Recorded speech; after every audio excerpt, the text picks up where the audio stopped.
Hey, salut, c'est Vincent. Bienvenue dans Créer un thème Repo Ready. Alors dans la vidéo précédente, on a mis en place le thème dans l'administration de WordPress, mais sur le devant du site, on a encore le contenu qui est codé en dur, et les styles et les scripts ne chargent pas. Donc c'est un souci qu'on va bientôt corriger, mais ce que j'aimerais faire avant, c'est de réorganiser un petit peu le fichier index.php, qui est un petit peu cracra en l'état, et j'aimerais qu'on le découpe en petits fichiers beaucoup plus modulables et beaucoup plus faciles à maintenir. C'est parti. Alors le souci pour l'instant, c'est qu'on n'a qu'un seul gros fichier qui contient tout l'HTML de la page. Plus tard, on va créer plusieurs templates pour gérer les différentes vues du thème. Qu'est-ce qu'on va faire avec les éléments qui sont pas forcément censés changer, genre la navigation et l'entête? On va certainement pas les recopier dans tous les templates du thème. Simplement parce que si on a besoin de changer le balisage du menu ou de l'entête pour une raison ou pour une autre, on va devoir le faire sur tous les templates. Donc ce qu'on va faire pour limiter la duplication de code, c'est qu'on va mettre tout le code de l'entête dans son propre fichier. Donc on va segmenter notre page et mettre le contenu à répéter dans leur propre fichier ou fonction qu'on va ensuite appeler quand on en aura besoin. Comme ça, on peut appeler la même fonction ou le même fichier plusieurs fois à plusieurs endroits du thème. Et si on veut modifier l'affichage de l'élément concerné, on n'a qu'un seul fichier à modifier tout simplement. Et les changements ils se répercutent partout. Donc ce qu'on va faire, c'est que dans l'éditeur de code, on va prendre, donc on a notre head, et on va prendre tout notre header, donc à partir d'ici, je vais le replier, ce sera plus simple. Hop. On va prendre tout notre header, et même la première partie, la balise div qui ouvre, on va la couper, et on va la mettre dans son propre fichier, qu'on va appeler header.php. Voilà. Et on va faire pareil pour le footer, on va retourner dans index, on va aller prendre le footer, donc plus bas, ici, on va prendre le footer, jusqu'en bas, on va même prendre la balise fermante, couper, et on va créer un fichier qu'on va appeler footer.php. Bim. Et on va aller un petit peu plus loin, on va retourner dans index, on va prendre toute la zone de widget. Alors, où est-ce qu'elle est? Donc main. Donc ici on a un article, un deuxième article, un troisième article. On a la navigation entre les articles. Notre main se ferme ici, on a notre aside qui est ici. Donc on va prendre notre aside et on va aller le mettre dans un fichier sidebar.php. Bim.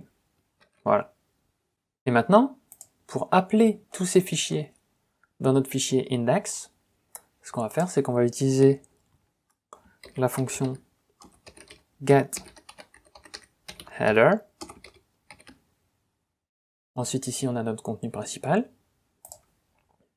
Ici, on va faire getSidebar.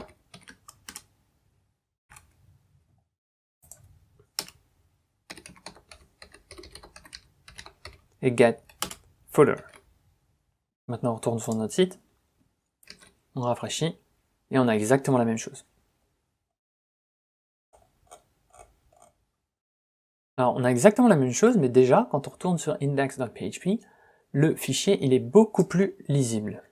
Donc, un tout petit peu de formatage, tac tac, hop, bim. Donc le fichier est beaucoup plus lisible, et maintenant on sait qu'à chaque fois qu'on va faire un template, pour appeler le header du site avec la navigation, on a juste à utiliser cette fonction getHeader.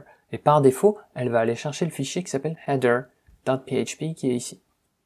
La fonction getSidebar, elle va aller chercher un fichier qui s'appelle sidebar.php. Donc pareil, sur tous les templates dans lesquels on aura besoin d'inclure la sidebar principale, on va simplement mettre cette fonction et ça va aller chercher ce fichier ici. Et de la même façon, footer, ça va permettre d'aller chercher le footer, donc on va aller mettre sur tous nos templates de page. Alors si on retourne un petit peu dans le prototype,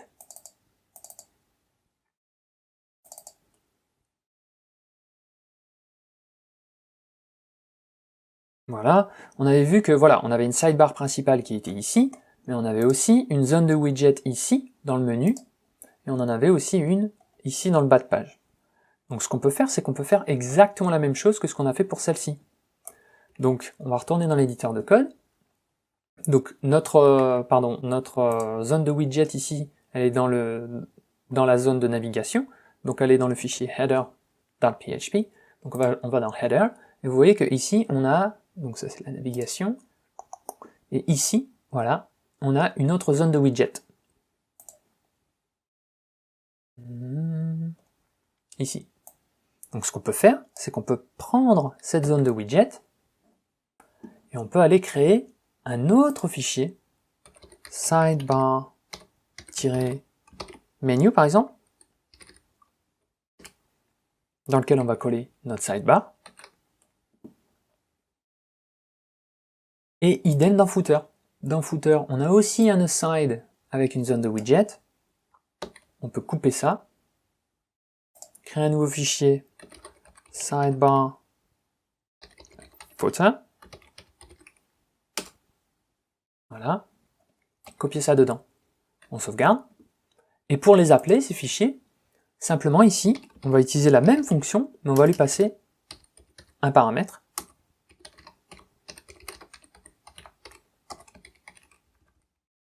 oh, regarde, ça va aller mieux, et on va lui passer le nom de notre sidebar. Donc on a enregistré sidebar-footer, donc on va lui passer footer. Et ça va automatiquement chercher le fichier sidebar-footer.php. Donc on va sauvegarder, et dans header, on va faire ici,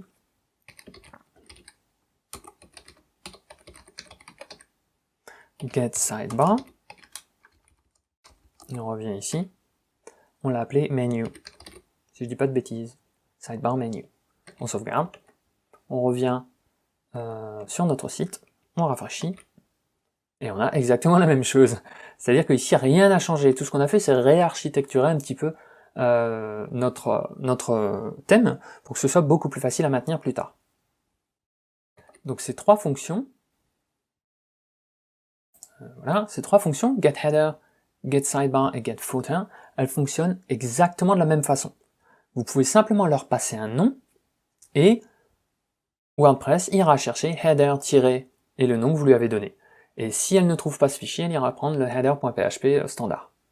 Ce qui veut dire qu'on peut aussi mettre différents headers avec différents noms de fichiers ici. Et ici, par exemple, getHeader_toto, c'est rechercher header-toto, aussi simple que ça. Voilà, donc on a découpé les parties de notre thème en fichiers plus petits, plus maintenables, qu'on pourra réutiliser dans les différents templates. Dans la prochaine vidéo, on va s'occuper des styles de notre thème, et on va permettre à WordPress de les charger correctement.